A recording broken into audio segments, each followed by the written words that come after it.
promised one more round of comments, and I'm going to be true to my word, and I will keep this brief. I appreciate the comments we've gotten from the commercial fishing community. Bobby, I really do commend the work you've done. The recommendations that you've outlined, you've given your scientific basis for it. When it came to water temperature, you talked about the 10-year average. You've gone down the list. And since Jackson, and it's not illegal for this kind of conversation. If anything, I think it shows a willingness on our staff's part to try to work towards compromise. And I applaud what you have done. Bobby's position on this, I've been hearing it for the years I've been on the commission. Mr. Fine, thank you for the information you sent. I will tell you that in going through it, what I see dated June 6, 2013, further supports what Bobby has been saying for some time related to the 38 inches, related to it is the responsibility of the Division of Scientific Authority to make the required CITES non-detriment finding for international export. That letter, in response to what I understand to be the expert witness for the commercial fishing community's expert as far as what his counter was, I consider it independent, and I believe that it supports where Bobby and the staff have been as a whole. And so that was helpful. It may not have been as helpful in the direction you think, but it helped me. It reinforced with me that what our folks have been doing is right. With respect to what's being recommended, I'm just going to offer these quick thoughts. What you said regarding April 15th, it makes sense.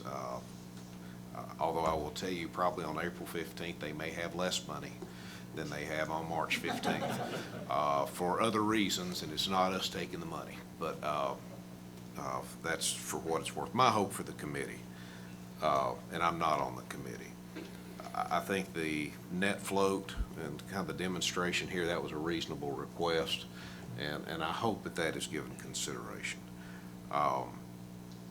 The opening day, the setting of the nets, I got the impression it was not the intent to take that away. I hope that wasn't the intent. No. And maybe that amends can be made there.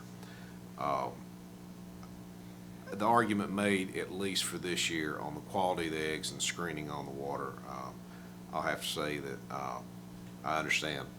I understand where they're coming from. And my hope is that maybe our first step, rather than taking that step, is to put some teeth in the penalties for taking undersized fish. At least that's my hope for the committee. And that's really it. And I've appreciated the respect that's taken place in the dialogue today. So, Chairman McMillan, that's it. I promised I'd keep it short. Thank you, Mr. Cannon. Anyone else? Chairman, Commissioner Watson. I would like to make a motion to amend Proclamation 14-15 in the following ways.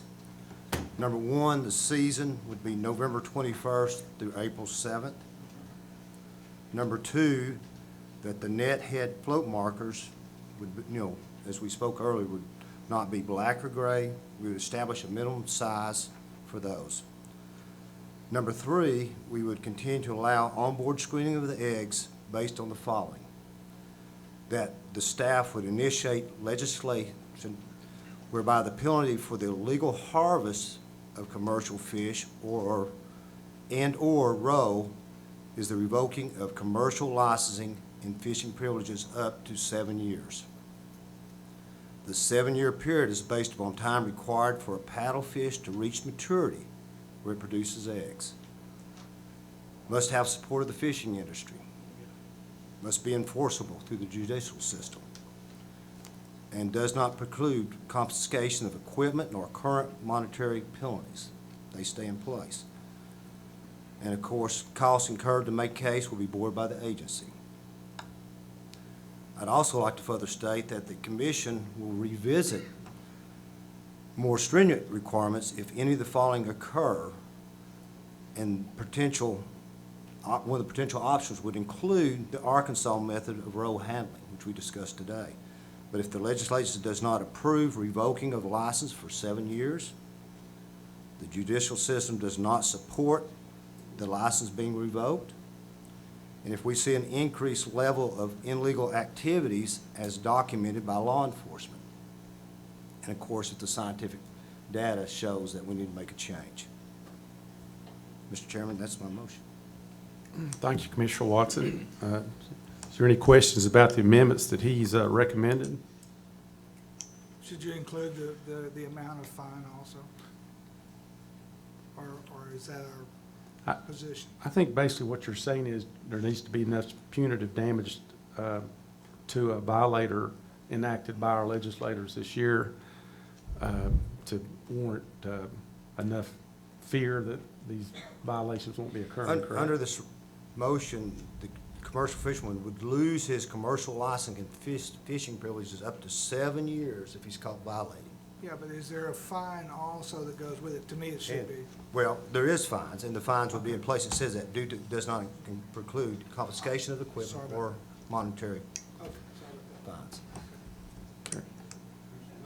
Thank you, Mr. Chairman. And just clarification on that. Earlier, as I recall, Class B, up to $500, up to 6 months in jail. That's the maximum penalty that will not be adjusted by this proposed amendment. In Basically, dollars. his proposal is that they would lose their license It would be totally. in addition, That's but what it the would legislation is not. going to be trying to. Right. And Commissioner Cox, I'm understanding that you're not proposing we impact the current one. Sorry, David, I apologize. How come it's not a compliment? Bill, it's not a compliment. I'm going to try to dig myself out of this hole and say, I believe that that's clear based on the proposed amendment. Okay. did From you- my friend from Chattanooga and Hamilton County.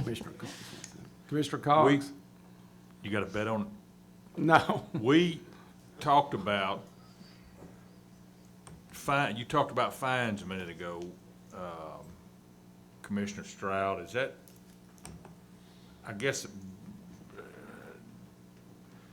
would we have to change it from a different class of crime to get a higher, That's Fine. a good question. just for clarification? I mean, I don't know whether Mr. Commissioner Watson thought about that in his thing. I don't know. It would be nice because I don't know. Never mind. I can tell you that if it remains as a Class B misdemeanor, by law, state law, the maximum fine is $500 and up to 6 months incarceration. But what we're talking about in part is revocation of a license, okay? Which I understand is something that Commissioner Watson is suggesting we ask for legislation to do. You could continue, even if you had the 7-year revocation, you could continue to treat it also as a Class B misdemeanor. So in addition to a 7-year revocation of the fishing privileges, you could fine up to $500 and incarcerate up to 6 months. Now, we could go to the legislature and say we want it to be a Class A misdemeanor, and we want to revoke for 7 years. And if it were a Class A misdemeanor, it'd be up to 11 months, 29 days in jail, and a $2,500 fine. So I don't think that we necessarily are affecting in any way the criminal penalty per se. We're just asking the legislature to make it an offense that would require the revocation of their license.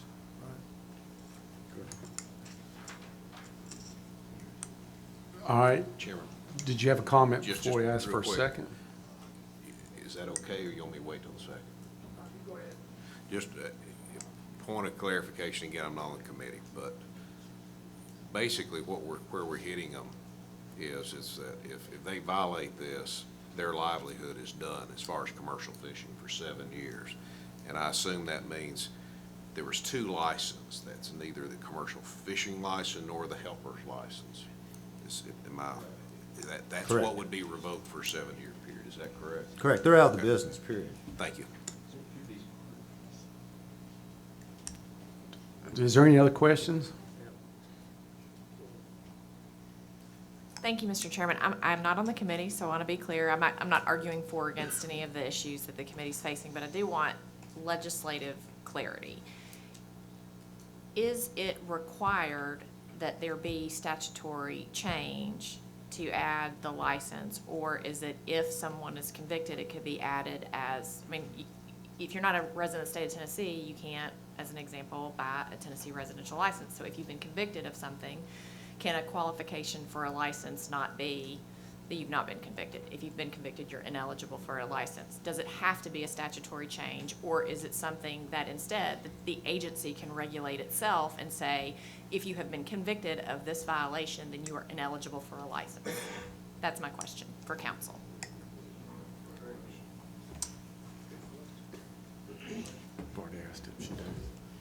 Without being able to do a lot of background research, I'm pretty sure that's going to require legislation. And while we're at it, we have certain statutes now lay out that the judge can revoke a license, not necessarily commercial fishing, but other things.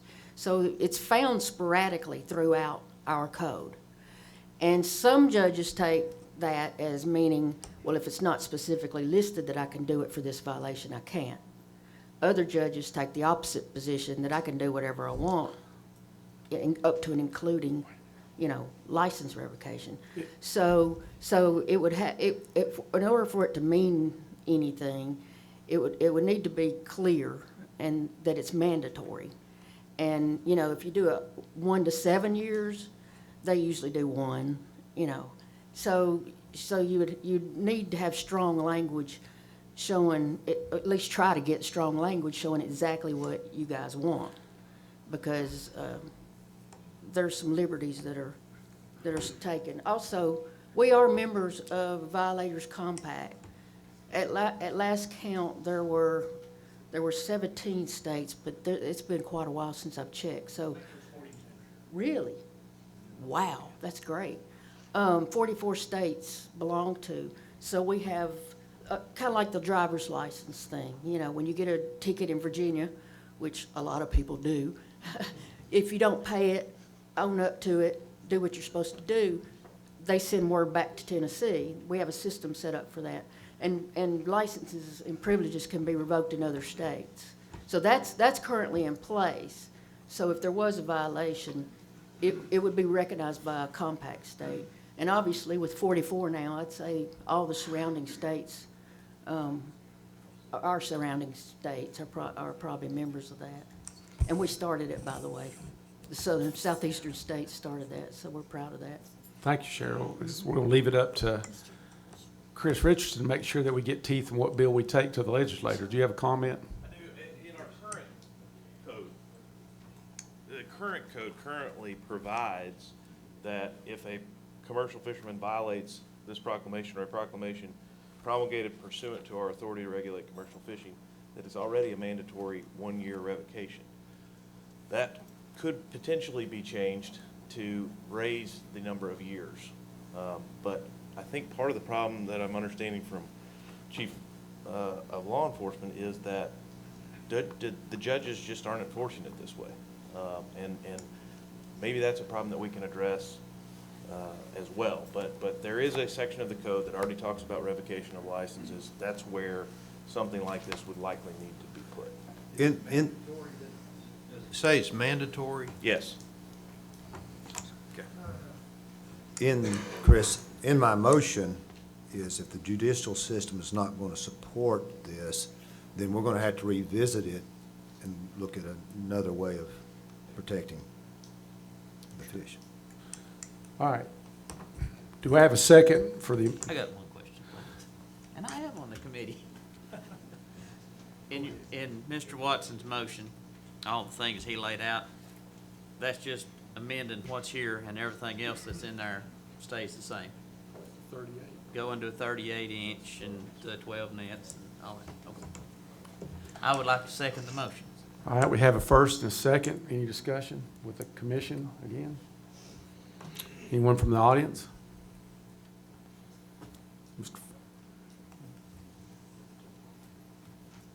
My name's Alan Fine. You mentioned the 12 nets. Are we talking nets or sets? The 12 sets? It's sets as long as it doesn't exceed the Okay, legal one. So we can have more than 12 nets in the boat, as long as, if they strung them out, it doesn't equal 3,600, over 3,600 yards. Then we're, Not 3,600. well, it's 300 yards per set, so 3 times 12 is No, 30. no, 300 yards total. Per net. What I'm saying is I want to be able to have a 100-yard net and a 50-yard net. I want to be able to have 15 nets in my boat, but maybe only have 4 sets. So that the 12 is the number of head float sets, with none of them to exceed 300 yards. Okay, Got it? yeah. Okay. Any other questions from the audience? I got a comment, but not pertaining to what you're doing now. So we've had a first and a second for the amendment. Do we need to read the amendments back again before we vote as a committee? It's just going to be our recommendation. Obviously, tomorrow it'll be set in stone. I'd like to make a recommendation. Commissioner Watson mentioned some sort of size for the floats. Well, the commission is the one to decide that size, so it would probably be good, if not today, tomorrow, that the amendment include, definite direction for Well, everybody. I think that direction will come from Chief Wilson. You said 8 by 10 or 8 by 8, or what did you say? What's that? 10 by 8? 8 by 8 is what we put in 8 by 8? 8 by 8's Yeah, we fine. just need to make sure it's in the law. Are you okay that with it's in that? the 8 by 8? proclamation. All right. But, 8 by but, 8 is fine. or larger. Okay, yeah. so they could use the Clorox jug or whatever. They ain't gonna use that as a round. It'll fall off, right? Well, that's what some of the guys use. Antifreeze is square, the jugs they use. Okay, well, whatever. I just want to, All right, I'd love to get a vote on this. Are we okay with it? Do we need to restate our,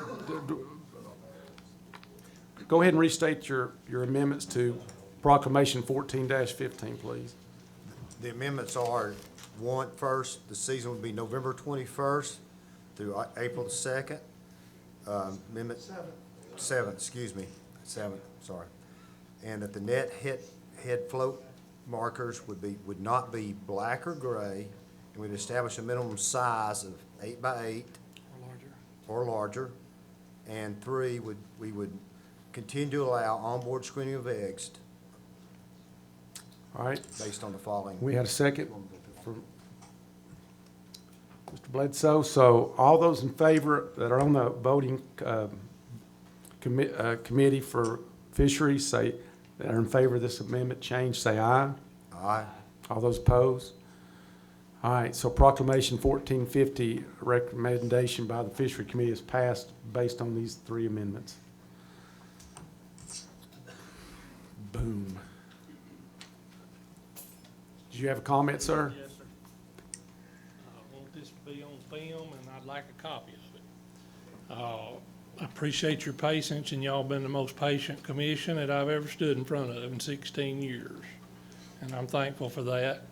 This comment is about after all the fishing's done and after all the screening's done and the fisherman has come into the market, and these guys come in, 1, 2, 3, 4 guys may come in, one 30 minutes before the other one, etc. 4 guys come in and unload, and this guy caught 5 and they're in his cooler.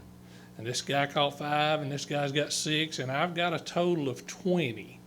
And then I start my assembly line processing, washing, salting, draining, packing.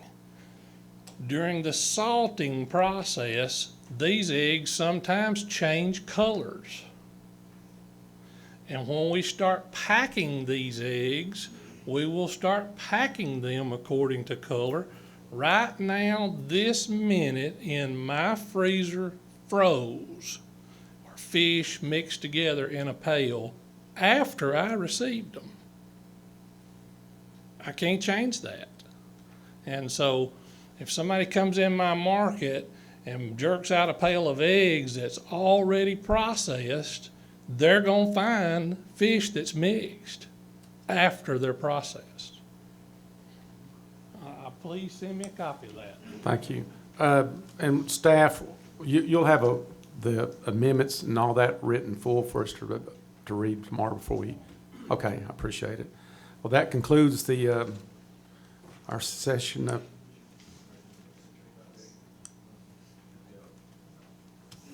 oh, my fault. At this time, can we have Travis Scott come to do a brook trout restoration at Sycamore Creek update?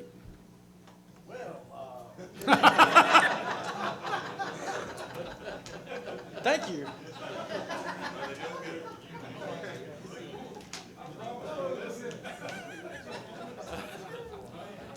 On a lighter note, we had some good success raising brook trout this year.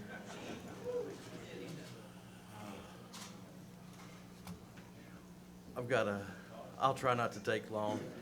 I just wanted to give a quick overview of the project. It started in the fall of 2011, so we just finished our third season, restoring brook trout throughout its native range. The goal was to use a fish hatchery at Tellico Hatchery to do this, and we started with the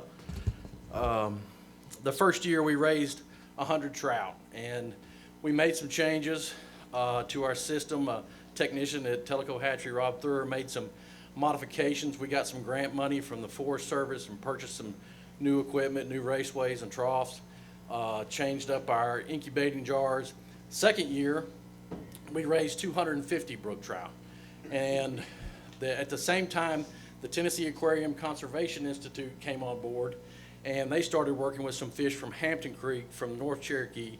We were working with fish from Sycamore Creek, which is also a source of water for our hatchery. That year, between the two hatcheries, we raised 500 trout to release in the waters, working towards restoring brook trout throughout their native range. And throughout this process, we've had a group following us from Freshwater Illustrated. They're 501c3, and they promote freshwater conservation. And so they have a preliminary video that they have been working on. They just came with us the other day to our latest release to film some more. They wanted to make sure that you knew that this was preliminary, and they're going to make some changes to it in the future. And it should be out in October, and I think they're going to enter it in the Lookout Wild Film Festival they have in Chattanooga. So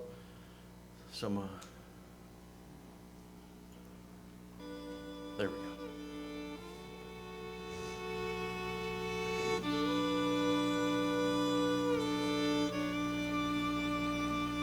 People, they're drawn to the beauty of the locations, but it's a whole experience where they can find solitude and beautiful scenery. You're on a free-flowing cold water stream. This time of year we have the beautiful trees all in color. It's just great to be out here in the river. And interact with this beautiful fish on its own level. You can catch rainbow trout, you can catch brown trout, but you know, at least I know, a part of the ecosystem is not in place.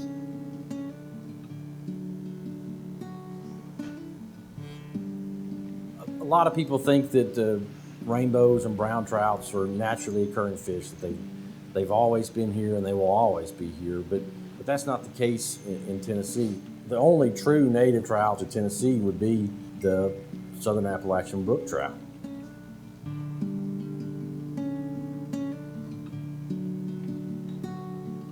Very special. We like to call it the jewel of the southern Appalachians. Unfortunately, because of activities that occurred back in the early 1900s, devastation, logging, road building, and fire, the brook trout was almost eliminated from the southern Appalachians. And that's the reason why we have rainbow trout here, is once things started to recover, rainbow trout were being reproduced in large numbers in fish hatcheries, and it was very easy to bring those in and introduce them into the streams where the brook trout had existed. These days, the big challenge is that most of the good habitat for brook trout is occupied by rainbow trout. And you can't get the brook trout to displace the rainbows unless you help them out a little bit. We were very concerned about the brook trout disappearing from the land. An inventory we've done has shown that we have very few populations, and we had lost, because of drought, 3 populations out of 12 in a matter of about 5 years. Start evaluating, well, exactly what do we have? Where do we still have these native populations? Where were they originally? How much have we lost? How can we gain it back? In order to ensure their survival, we decided we needed to take some very affirmative action and try to reestablish the brook trout in the streams where they had been. To do this, we have set up a hatchery where we could bring the fish in and begin reproducing them in captivity. Hatcheries serve a lot of different functions, and being able to conserve a species is an important part of that. Southern Appalachian brook trout usually located in very remote streams, and we had to go into those streams in order to collect brood fish. And with some great support from Southern Appalachian backcountry horsemen, we've been able to move fish multiple times from the headwater streams down to the hatchery, and we've never lost a single brook trout doing that. We're seeing some really good numbers. Fish are responding well. We're getting lots of eggs.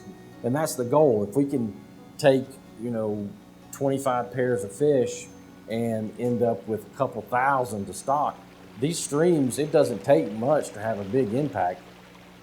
Most of these lands here that would be the home to brook trout are protected by the Forest Service. When they came in and started protecting this land and working to preserve what forest they could and regrow what forest had been cut, and once you started doing that, the land could start recovering, and we've gotten back to these pristine, clean, beautiful waters. These are the headwaters for a lot of people's drinking water. So if we have got these streams clean enough to support the brook trout, then that's a good indication that your water is at least starting out as clean as it can be.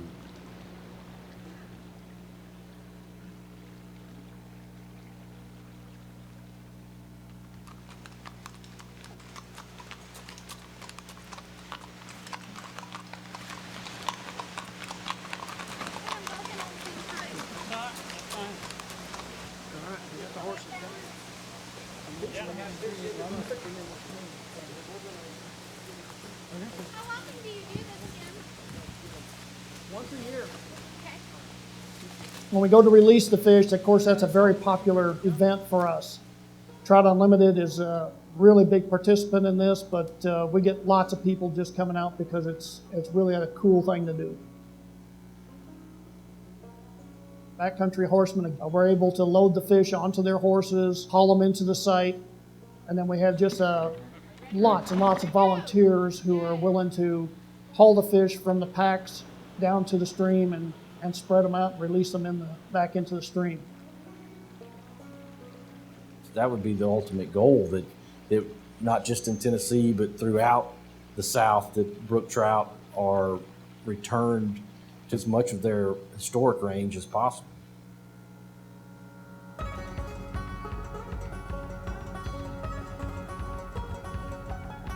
They're absolutely gorgeous fish. This time of year, all these beautiful colors of reds and greens and yellows and browns and golds and this bright orange with these white and black tips on their fins, and they're such a striking fish. And in this environment, it's the two together, it's hard to beat. If you put the sneak on, you can oftentimes catch the fish doing their mating rituals, where you have the males trying to court the females, and the females have fanned out all of the debris on these gravel where they're going to spawn. Then this courtship takes place between the two fish, swimming alongside each other, and it continues the cycle. Really like to fish for brook trout this time of year, but oftentimes I find myself, instead of fishing, just watching them.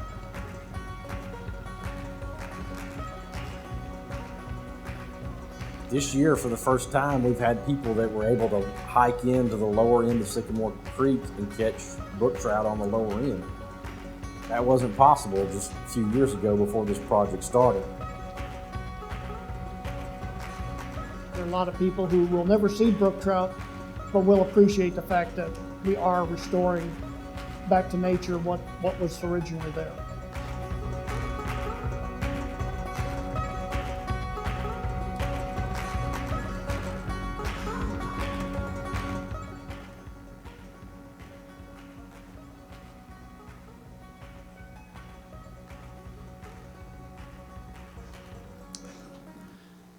All right. And they're, like I said, they're working on that some more, but, we've gone back, we've got a grad student now working on a project where he's looking at both systems, he's tagging those fish separately, and he's gonna track those after we stocked. We just stocked, last week, and we did it, we made it this year, 2,000 brook trout fingerlings between the aquarium, facility and the facility at Tellico. And so we actually had more fish than we needed for the grad students project on Hampton Creek. And some of those fish are gonna go to Little Stony Creek in Region 4. And we also had enough fish for Sycamore Creek that, in addition to the 400 for the grad student project on the upper end, we still had nearly 400 fish to stock in the lower end. And went back earlier this year to look for those fish that you just saw being stocked, and we found them. And so now, on the lower end of Sycamore Creek, where it was 100% rainbow trout, through removal of some rainbow trout and through our stocking of brook trout, we now have close to 10% of the population on that lowest end of Sycamore Creek is brook trout, and that wasn't the case just 3 years ago. And we're hoping with our improved culture techniques and an additional system inside the hatchery building that we can increase our production even more. And in the future, we'll have brook trout to start putting in other streams. We're starting to evaluate more streams in the South Cherokee and where we could use these fish in the future. And we're making headway in restoring a species throughout its native range. So I'll leave it at that. I know it's been a long day, and just wanted y'all to know that there is some good news out there.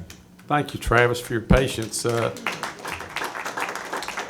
guess you heard about the brookie that was shocked up on the Holston River below Boone Dam. I saw that. Did you see a picture? We're not growing these that big. It was 4 pounds, 4 ounces. Is that what it was? I think it was. I knew it was enough to be a new State record. Yeah. Yeah.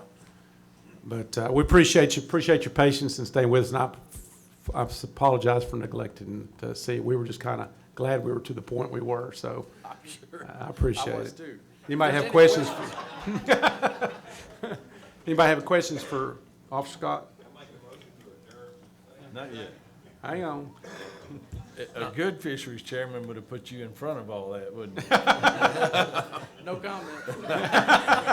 That's Well, exciting stuff. Did you enjoy the Well done. proceeding?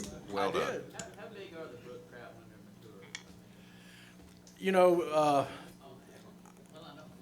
there's two different strains of brook trout, a northern strain and a southern strain, and the native is the southern strain. And typically, for our TARP, our angular recognition program, 9 inches would qualify you for that. So, and that's really, you wouldn't expect to find many fish above that. They generally stay small. These headwater streams where they're restricted to are fairly not, they have low productivity. And so if you caught a 9 or 10 inch brook trout in Tennessee, you've done a pretty good job. So that, of course, we stock our tailwaters with northern strain fish, and you'll catch those. There's a lot of those are stocked bigger than 9 inches. So. There's no other business. We're adjourned till the morning at 9. Thank you.